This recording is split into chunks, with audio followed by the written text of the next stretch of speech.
Additional aids and services are available to individuals with disabilities. To make such a request, please contact us by email, by clicking the Help tab in the PD portal, or at pdportal@tamu.edu, by phone, including Relay Texas at 1-800-441-7323, or in writing to Train PD, PD Portal Support, 4477 TAMU, College Station, Texas 77843. Both a transcript and accessible document of the content presented in this webinar can be found as resources in the course description. Click on the blue links under Course Resources in the description. When a link is clicked, a new browser window will open.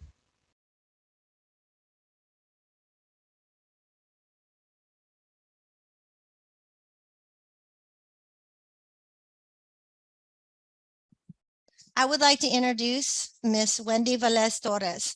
Ms. Torres is the Senior Instructional and Digital Accessibility Specialist and Adjunct Instructor for Chapin State University in Baltimore, Maryland, but she was just accepted into the doctoral program. Wendy has also been teaching for over 21 years and has a bachelor's in special education and a master's in educational leadership and instructional technology. She has taught at all levels from kindergarten to higher education. Wendy has given numerous professional workshops for Roland Park County School, as well as St. Francis of Assisi School, the Digital Harbor School, Chapin State University, the University of Maryland, and the Online Consortium, and multiple professional organizations. And I would also like to share with you that she is a United States Marine that served and has numerous accommodation medals.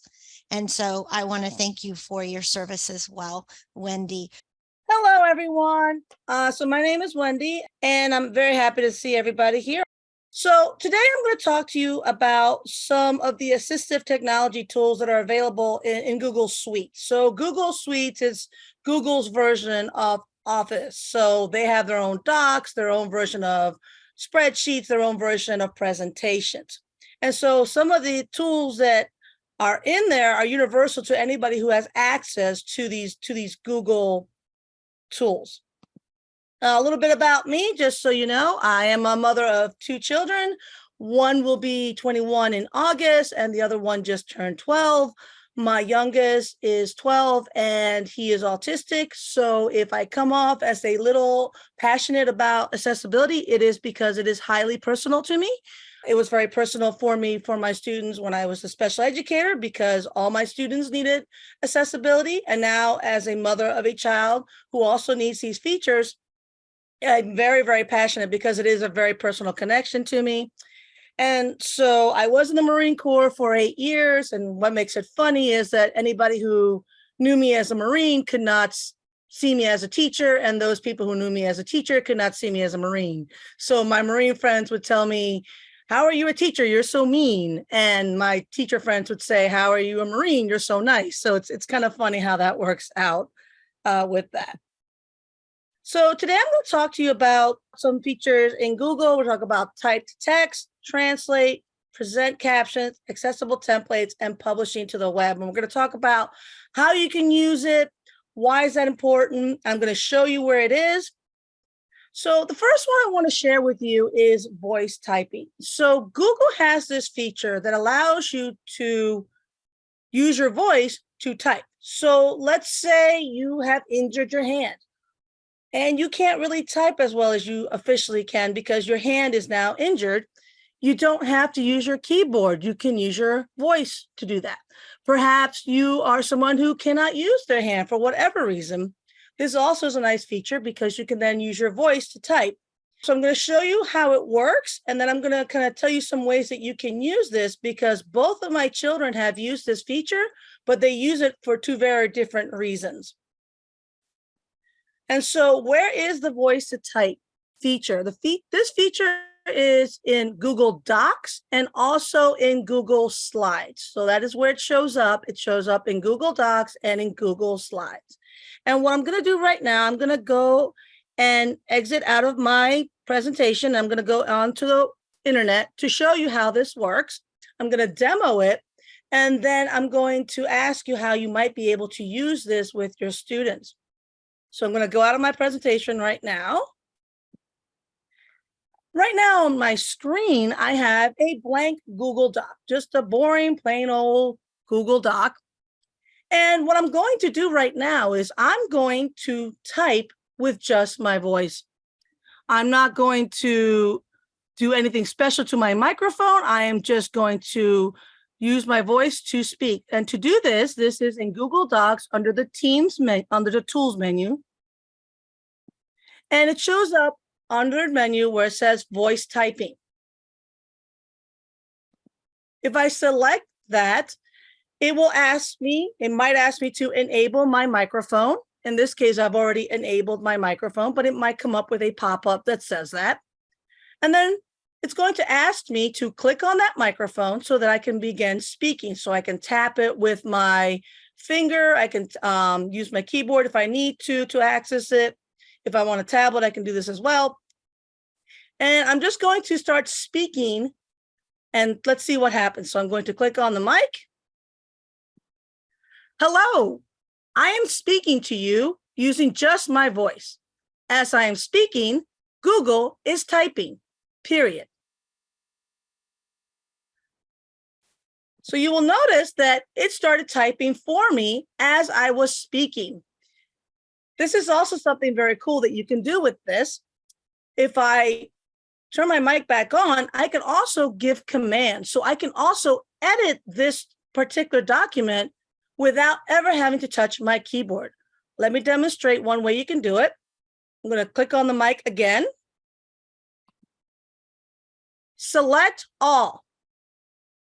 Delete. So in that example, what I did is I gave a voice command. And with that voice command, I told Google to select all of my text, and I told Google to delete that text. So you can speak and it'll start dictating. You can add punctuation with commands, and you can also format it. There's also something very cool about this. This feature is available in multiple languages. So if you have a student who is learning a second language or might be as an English as a second language speaker, they can also use this feature in their native language. So I am from Puerto Rico, so we speak Spanish there. So I'm going to show you how this works with if you're speaking a different language. So I'm on my computer. I haven't done anything special to my computer or changed any of the settings yet. My microphone is still available. Right above the microphone, there is a little triangle that points down, which indicates that that's a menu. And if I click on that, it's going to give me a long list of available languages that I can choose to when I'm speaking. So I'm going to select Spanish because that's the language that I speak. And you will notice that there are different options that are given me for Spanish. So for example, say Español from Puerto Rico. And the reason for that is because when we are in different countries, different dialects or different words might have different meanings. So for example, if we are in England, they are all speaking English, but it's different than the English that we speak in the United States. Certain words may have different meanings. So I'm going to go ahead and click on Español Puerto Rico. And now my computer is waiting for me to turn on my microphone. So I'm going to turn on my microphone and I'm going to speak in Spanish. And let's see what it does. Hola, estoy hablando en español. Me llamo Wendy. ¿Cómo estás? So I can speak in different languages in this. And I don't need to use my keyboard at all. There are voice commands that come with this. However, not all the voice commands might work for every language. It is geared towards English for the commands, but so it might be a little different depending on the language. So I'm going to go back to my PowerPoint.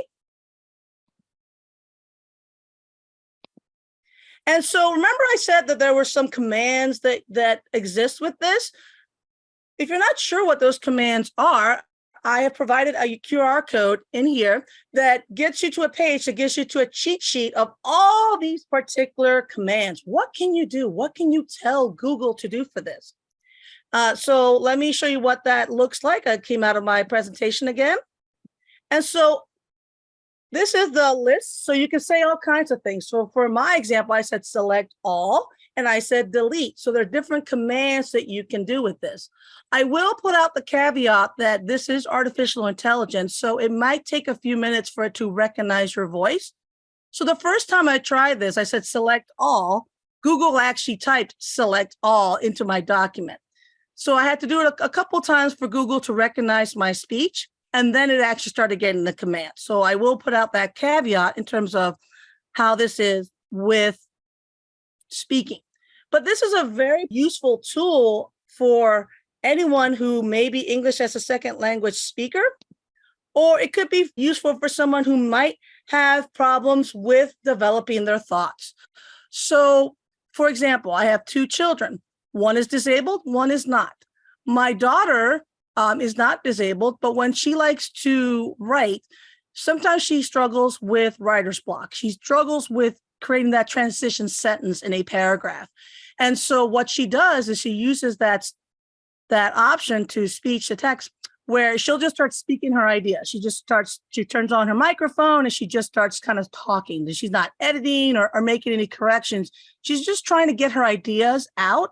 And then what she does after that is she goes back to the ideas and then she starts tweaking that. She uses that as a way to try to remember and kind of build up that paragraph to kind of get her ideas down. So that's how she uses it.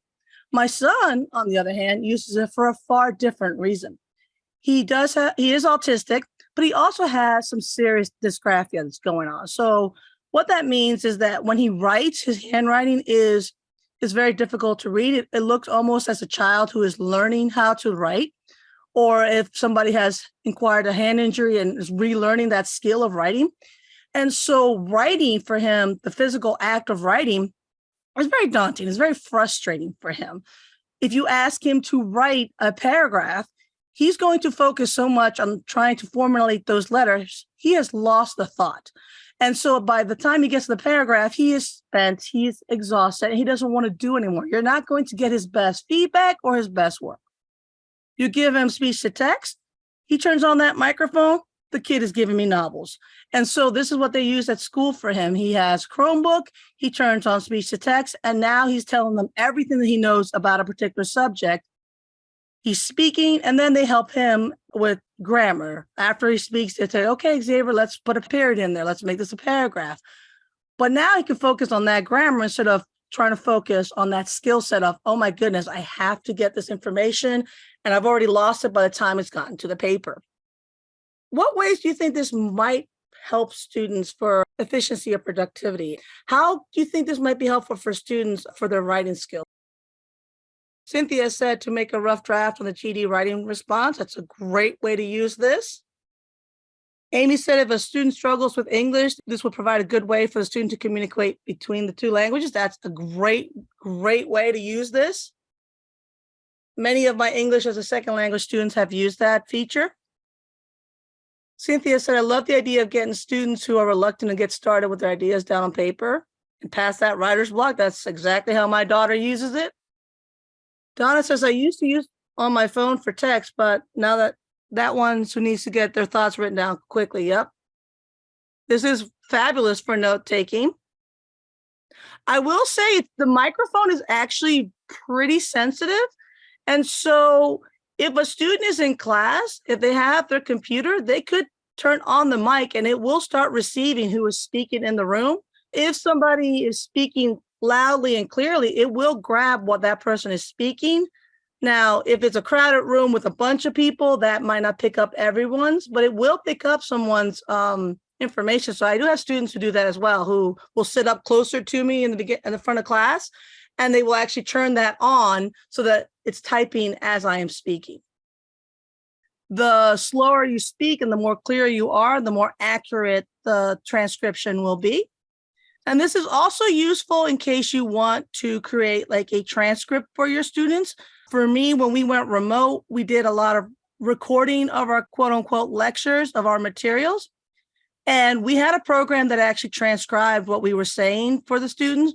But I also had a student who just preferred having a physical transcript. She wanted a Word document with the transcripts. She didn't identify as having a disability. It was just something that helped her learn. So what I did was in my office, I would just go through my lecture like I normally would. I just turned on that mic icon and I would just speak like I normally would. And then I would just make corrections if there are any errors in there and then just post that. My student preferred that because that particular student liked printing it out and looking at it. That just helped her learn. Okay, so now that we're talking about English as second language speakers, subject that is near and dear to my heart as an English as a second language speaker, Google has the ability to translate documents into multiple languages. And so the way this works is somebody gets a Google Doc and then they can then translate it in their native language to help them better understand the material. And so right now on your screen is a document. So there's some words in there that I've typed and it's in English. So let's say I have sent this to my student and that student is an English as a second language speaker.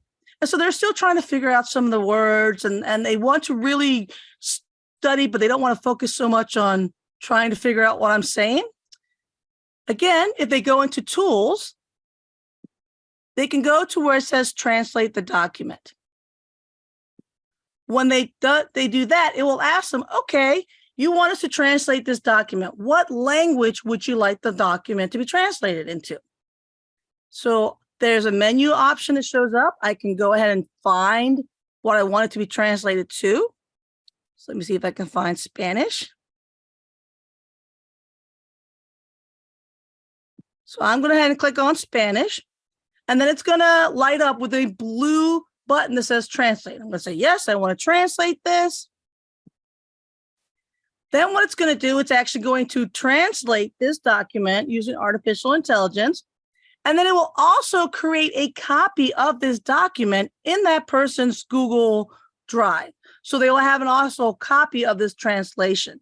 And I picked this deliberately because you'll notice the first three words, dare to engage, they did not translate, which is kind of funny that that happened. But I wanted to show you that because it is artificial intelligence. It sometimes does make mistakes, but you can correct that. But still, somebody would be able to at least understand the gist of what I'm saying here. And the reason for that is because that word dare and to engage, they mean different. There are different words in Spanish that mean that. So in Puerto Rico, there are different words that mean that are separate in Spain. But a student could then at least get this and get the gist of what it is saying. What I like about this is it makes a copy of it into the student's Google Drive. So now the student has your original copy, they have the original work that you've given them, and they have the translated work.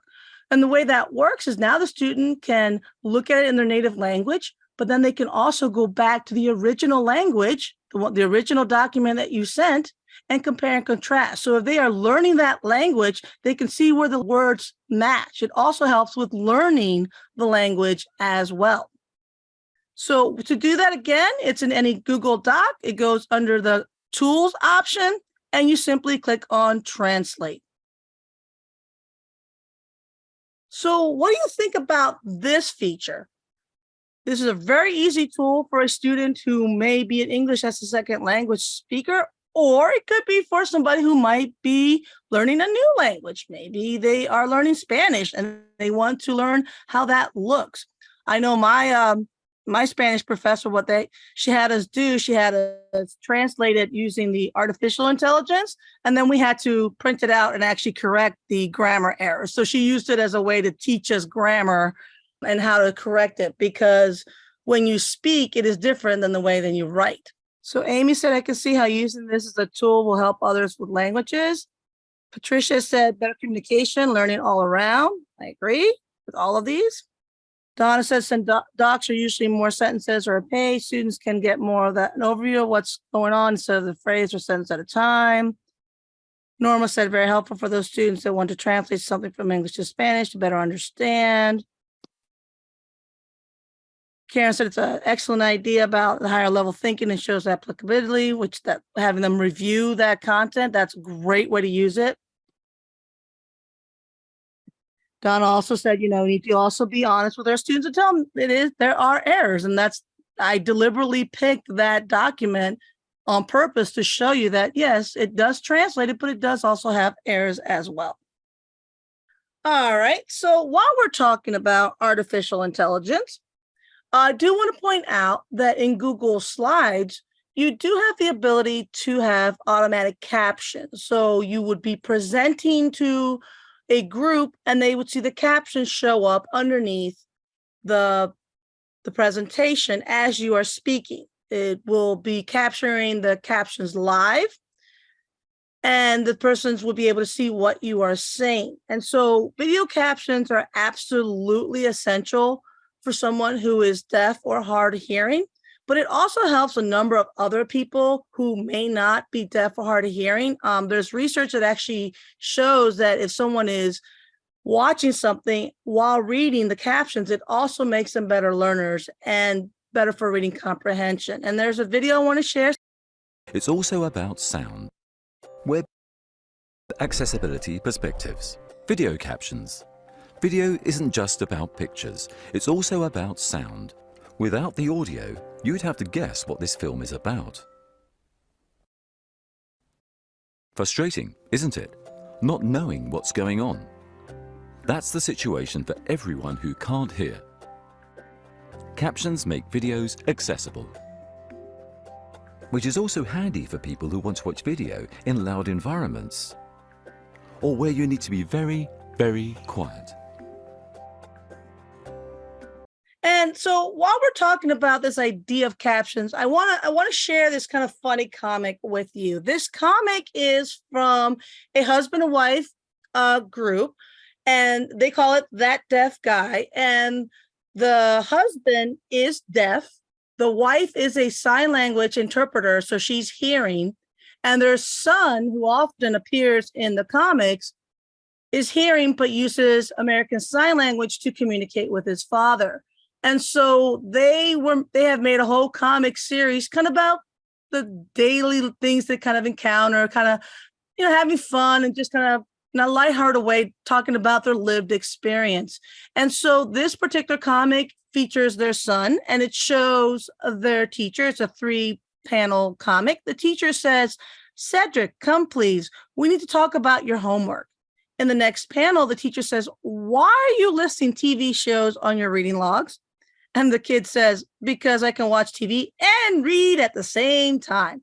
The third panel says, "How is that possible?" That's the teacher speaking. And the kid says, 2 words, closed captions. So that's a kind of a funny way that he's trying to kind of get more things into that reading log, but he's actually onto something there. When you are watching something and reading the captions, it does help you with reading comprehension.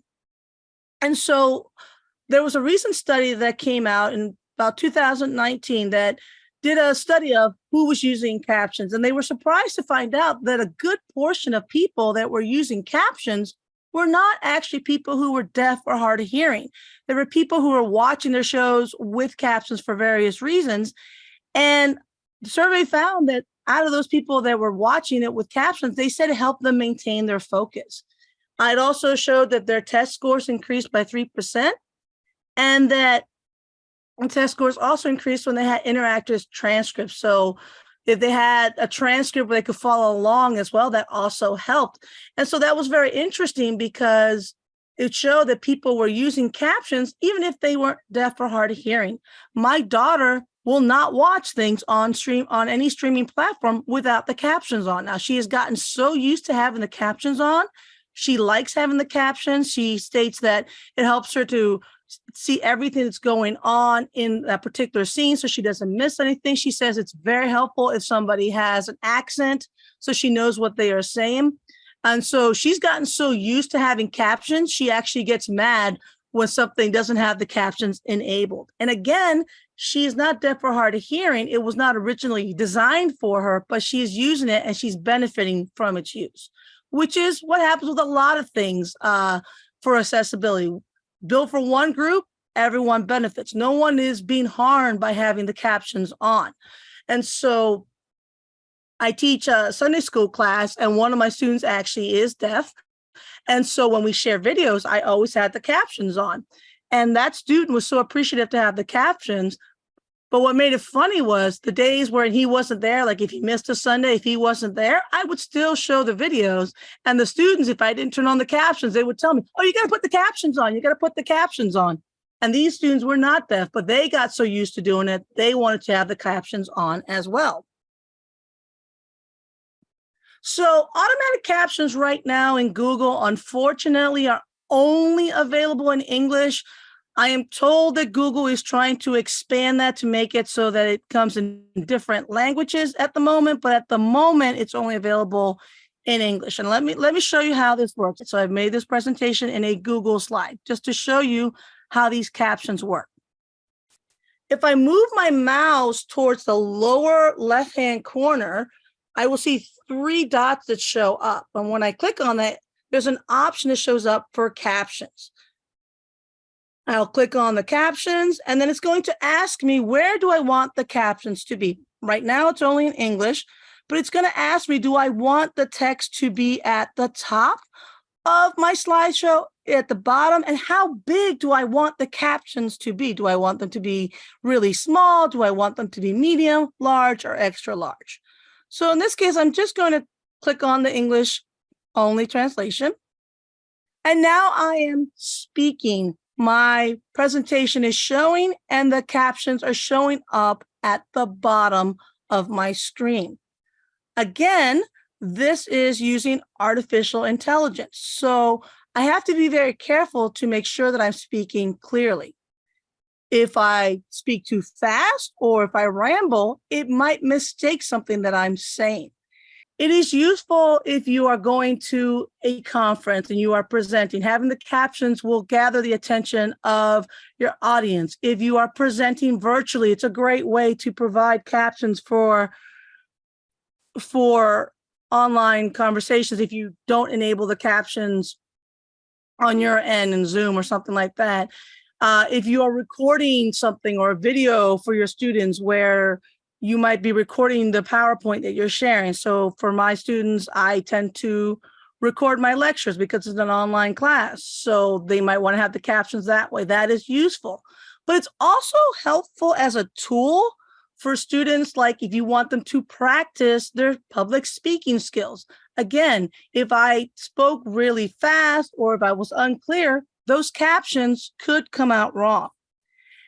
And because it could come out wrong, I'm going to show another comic here from the couple, from that deaf guy. So this is their comic. And because I kind of think it illustrates the importance of why we need to be paying attention to those captions, how it could be used. So in this particular comic, there's 3 panels. They're watching a soccer game and the TV says, and she scored a goal. But the caption says, and she soured a goat. The young man says, look, the closed captions are wrong. The next panel has the young man say, she soured a goat. They're kind of thinking about that. And then the last panel is them actually imagining what that looks like and giggling because that just sounds really funny. And the comic is a good use, because it's funny, but it's true. If it's inaccurate, it will change the meaning of what is being said. And so if you're going to use this with students, a good way to use it is have them present with the captions on. Have them watch as the captions are coming in. And if it's wrong, maybe that might be a way to teach them, hey, you're speaking too fast. You see how that said that wrong, how that could be distracting. So it could also be used as a good way to kind of guide and coach students as to how to use those public speaking skills. Because again, it's not 100% accurate. The more you use it on your personal device, the more it will become familiar with your particular voice and how you enunciate. And so it will become a lot more accurate as you use it. But that is something that we need to be aware of if we are using this. I know particularly with my little ones, when I teach them, if the captions are wrong, that's the one thing they'll focus on. They will giggle their head off if that captions are wrong. And then I have to kind of focus them back because they thought it was so funny. We were doing something in Sunday school, and I think it translated, it was talking about Satan or something, and it translated to satin, like the material satin. So the kids were like, we have satin. We have to be aware of satin. And they were cracking up. And I was like, oh my goodness. So just a little caveat when it comes to that. Karen said, I never thought of using it as public speaking. It's a great idea. Michelle says, I have a photo of a sign from the Middle East that was advertising Satan underwear instead of satin underwear. That's funny. Wow, that is funny. Karen said, TOEFL practice for speaking section, good for students and spelling. It's always good to encourage our students to try to practice those speaking skills. So now I want to talk to you about using accessible templates. And so what a template is, it's basically a pre-designed either document or spreadsheet or a slide presentation that kind of has been already formatted for you that you can use. So for example, for this particular presentation, Anne-Marie gave me a template that she wanted me to use so that it looked universal, but that it also works with assistive technology so that if someone received this presentation, they would be able to use a screen reader fine with it. If they were not able to use a keyboard, they could use a joystick to navigate around if they wanted to. If they weren't able to use a mouse, they can engage with it with a keyboard. So when you are sending out documents, you got to be aware of, you don't know the limitations of who may be receiving this. You may have somebody who might be using a screen reader. And if that presentation is not accessible to that person, they're going to get a document that just says picture. Well, that's not helpful for me. If this is supposed to be telling me something going on with my student, I have no idea what picture means. Or if it doesn't work with a keyboard, if I have to use a keyboard because I cannot use a standard mouse, now I can't navigate around this document and I'm missing information that might be critical for me. So there's a lot of rules that go with making something accessible, but we're busy. What if you don't know those rules? What if you don't know what to look for? And if you're an educator, you like color. I like color. We like to make things look pretty. How do we do that so that it would still be catching and appealing, but that everybody gets the message? So Google has built-in templates in here. When you go into Google Docs, the very first thing that you will see is an option for templates. And they show up at the top of the screen. And you can select different templates that you would like. And these templates have already been formatted so that it will work with assistive technology. It will work properly with screen readers for people who are blind. It will work properly if somebody is using just a keyboard to navigate around because they cannot use a standard mouse, either because they just can't use a mouse because of a disability, or maybe they've injured their hand and now they can't use that particular device.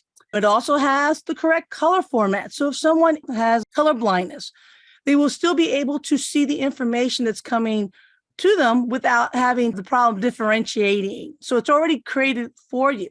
So if you click on the particular template, all you have to do is kind of keep the format and then add what you want. So it's available in Docs.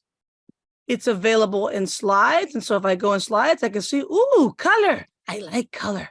I'm a teacher. We like color.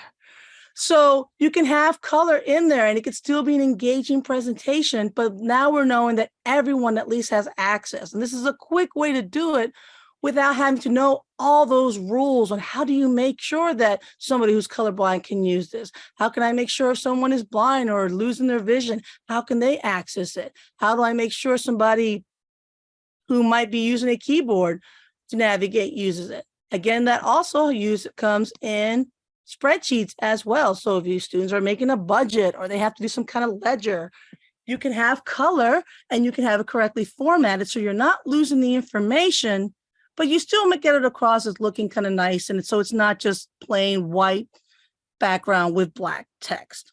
So if you are familiar with Google, you are familiar with the idea that you could make something in Google Docs or Google Slides or Google Sheets, and then you could share it with an audience. They get the link and then they can access this particular item that you're sharing. What I want to share with you is when you share that document or that sheet or that slides, instead of using the option where you share it globally with everyone, maybe consider publishing it to the web instead. And the difference is if you publish it to the web, everybody will get a link. It will be a link that people will get to access this particular item. However, it will convert it over into an actual web page. So if somebody is receiving that link, they can click on it on their device, on their personal device, maybe it's a cell phone, and then they can use their finger to scroll up and down as if they were navigating a web page. So the reason this is beneficial is if it's a document that students do not need to edit, they do not need to have the original Word document, they don't need to have the original PowerPoint, they're not editing or adding anything to it, it converts it over into an actual web page, makes it easier for people to actually navigate. So if somebody has a phone, they don't have to worry about downloading a particular item on it. It uses it as a web page, so it doesn't take up space on their device. If someone is using a screen reader, it's much easier to navigate because then it's a web page. It's easier to navigate the different sections instead of a whole software part. They don't need any special permissions. If you present a lot and you're worried about somebody stealing your work and grabbing that presentation that you may have done, now they're putting their name on it and claiming credit. This is a great way to share your work without worrying about somebody having to try to erase it or grab your stuff because it's just a web page. They can't edit it. They can't make any changes. They can't download it and make their own version of it. It's just a website, but it makes it so much easier to navigate depending on the device. And so if someone is using a phone, they might not want to be able to have a Google Doc. If you have a Google Doc on your phone, it may or may not be the right size on your phone. However, if it's a website, it's correctly formatted on your phone or tablet, so you can go up and down and scroll for easy navigation. It's much, much easier for accessibility purposes. So if you are presenting online to an audience you might not know, everybody is still getting your information, but they're not being cumbersome with, oh, I have to download this, or you don't have the correct version, or you have to install and install. And also it helps protect your intellectual property because unfortunately, educators, I won't say we steal, but we borrow, we don't give back. So sometimes that might be something we need to be concerned about. So when you publish to the web, yes, everyone can see it. However, it does not show up on a Google search or any kind of search engine. So the only person that would be able to access the link would be someone you've actually given the link to. So it would be on the web, but if I typed it in a search box in any search engine, it's not going to pull it up. How would this promote a wider accessibility and availability for your readers? And again, it's whoever has the link will be able to access it and it will have it as a website, but they cannot find it under if they search for it. So if it's something that you want to share, but not with everyone, this may not be a great option. But if it's something that you're sharing maybe at a conference online or something, and you want them to have access to it, this is a great way to share, knowing that everybody can get the content. So I frequently present online. And so I usually give a text version of my presentation to people who might want the information and they don't want to actually have the actual PowerPoint or whatever presentation tool I'm using. They can have the text version of it. It comes up as a website. And then if they wanted to, they can print it out and it will print out cleanly for them, but they have to print it out, not you. And so that's all things I've talked about: translate, text to voice, you present with captions, the use of those templates that you can use, and that idea of publishing to the web. We hope you enjoyed this pre-recorded webinar. After you have passed the final test with a score of 80% or greater and have received your certificate of completion, please take a few moments to complete the course evaluation. Participant feedback helps Train PD at TCall continue to provide high-quality professional development. To leave a course feedback, please go to the completed portion of your transcript. To do this, hover over the My Learning tab and select View Your Transcript. Click on the drop-down arrow next to the word Active and select Completed. Then, click Evaluate in the drop-down menu next to the course you just completed. Please note that your feedback is greatly appreciated.